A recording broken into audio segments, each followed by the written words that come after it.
Vou te dar só um exemplo da rotina de treino de alguns times chineses. Os chineses hoje são os melhores do mundo. Eles acordam, tipo, meio-dia. Eles treinam, o treino aí tático e em time, da 1 às 10 da noite. E depois eles treinam individual das 10 às 4 da manhã. Quem era o time que tava voando nessa época no Brasil? Era assim? PEN, Ok. PEN, Cade, CNB e Kabum. Era o top 4, assim. Existia na época um top 4. E ninguém pisava no top 4. A gente tava no top 5. E botar o pezinho... Era muito difícil botar o pezinho ali. A gente ganhava de todo mundo atrás, mas não ganhava dos da frente. Cara... E o top 4 assim? ali se matava. Mas ali tinha essa variação. Ali dentro tinha algum segredo que esses caras tinham? Alguma habilidade que era tão difícil de romper isso? É a experiência, né? Experiência de jogar e... Óbvio, o jogo ele é muito profundo estrategicamente, o LoL. Muito, muito, muito, muito mesmo. E só que naquela época ninguém sabia de nada. Nem a gente, nem eles. Só jogava. Só que eles eram melhores. Né? E aí a gente... No finalzinho ali de 2014, a gente botou o pezinho no top 4. Falou, ó, esse aqui... Já... Vocês a gente já leva. Que era a Kabum na época. A gente começou a ganhar da Kabum. Quando foi a primeira vitória, tu lembra? Meu... Eu lembro, não contra a Kabum, eu lembro uma vitória contra a CNB. Que a CNB era meio que um bicho-papão nosso, assim. Era muito difícil ganhar deles. A gente foi lá e jogou uma série com eles no campeonato com 1-1. A gente tirou um jogo deles.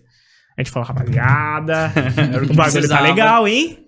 O bagulho tá legal. Aí a gente foi lá e jogou com a PEN, 1-1. Foi lá e jogou com a Cade, 1-1. Meu, a gente tava louco. A gente queria só consumir o jogo. A gente falou, dá, rapaziada. Porque, meu, era muito difícil alguém entrar nesse top 4. Era muito difícil. E a gente foi o primeiro time em muito tempo que botou o pezinho ali. Aí a gente ficou louco. Meu, dá. Só que faltava algo ainda. Tava batendo a trave.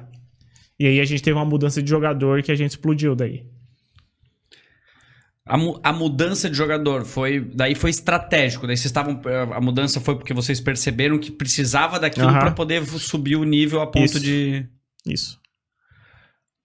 Aquilo que a gente tava conversando em off, eu acho que isso é bem legal, assim, eu fico... Porque tu vê uma grande diferença entre a seleção de um time de Counter-Strike pra de Dota, é completamente diferente, né? Ou não? Como assim? Dos players, da estratégia. Tipo, sim. Cara, eu acredito que as variáveis estratégicas do LoL ou do Dota são muito maiores do que a do CS, certo? São bem mais. O MOBA é muito mais complexo que o FPS. Muito. Por que tu acha? Só pra eu... Cara, é que... Hoje o LoL é um dos jogos mais competitivos do mundo, assim. Eu digo isso porque... Cara... vou te dar só um exemplo da rotina de treino de alguns times chineses. Os chineses hoje são os melhores do mundo. Eles acordam, tipo, meio-dia. Eles treinam, o treino aí tático e em time, da 1 às 10 da noite. E depois eles treinam individual das 10 às 4 da manhã. Os caras só param pra comer. Isso é algo que não existe no esporte convencional. Esse nível de treino. E lá os caras são meio malucos, eles têm essa... Porra, mas... Eles conseguem fazer isso por algum motivo e sobreviver. E aí eles... mas por quanto tempo, né, que os caras vão sobreviver? A maioria... Alguns duram bastante. Tem algumas anomalias, mas são pouquíssimos. A maioria lá na China e Coreia dura 2, 3 anos e o cara sumiu. 2 anos, assim. Não tem como. Eu fiz essa rotina durante muito tempo, inclusive. Alguns anos eu passei fazendo isso. E, acabou com a minha saúde. Tive... o que tu imaginar eu tive. Então, eu entendo o motivo da estratégia dos caras como se fosse lá uma nação querendo sair por cima. Agora, como estratégia de sustentabilidade, não faz sentido. É que no esporte tradicional tem o teu limite físico. Não consigo treinar mais que isso, meu corpo não vai. O mental é um pouco mais complicado tu medir isso. Quando que não dá mais? Então, os caras treinam e treinam e treinam. E o problema é o seguinte... não quero treinar tanto mais. Tranquilo, tem um cara ali que treina. Tem alguém na fila desesperado. Tem alguém louco pela oportunidade. Então tu não vai treinar? Fulano, vem cá. Tu vai jogar. Ou tu fala, vou treinar menos.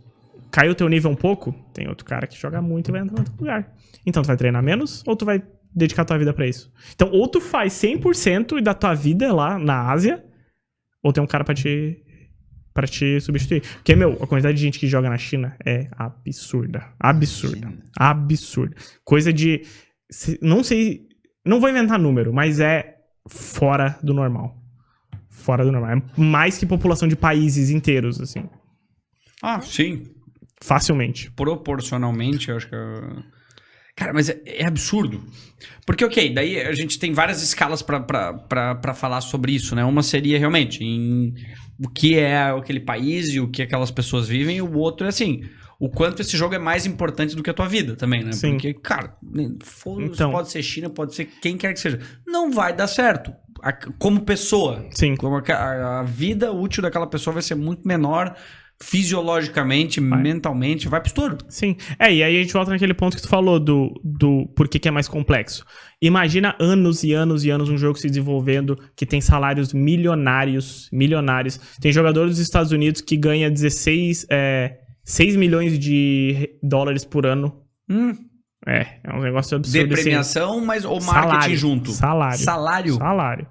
Imagem, direito de imagem e salário da organização.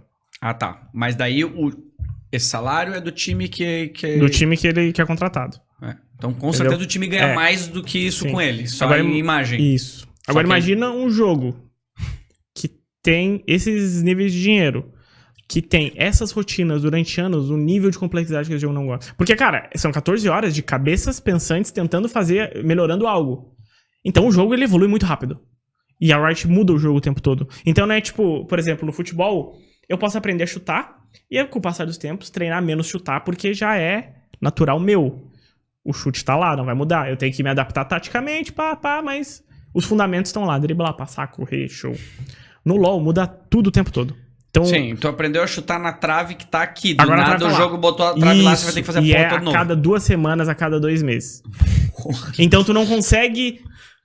O teu cérebro tem que ficar toda hora trabalhando. Tu não consegue criar uma base nos teus fundamentos e buildar a partir disso, e construir a partir disso. O tempo inteiro mudando. Então não tem... início da minha carreira eu treinei 14 horas, mas depois eu diminui pra 10, 8 e eu consigo. Não, se tu diminuir pra isso, depois o jogo mudou, alguém te passou. E tu perdeu teu emprego. Fala, Sapiens! Gostou desse corte? Então curte, se inscreve, compartilha, nos segue nas nossas redes sociais, que isso ajuda bastante a esse conteúdo chegar a mais pessoas. É isso. Valeu!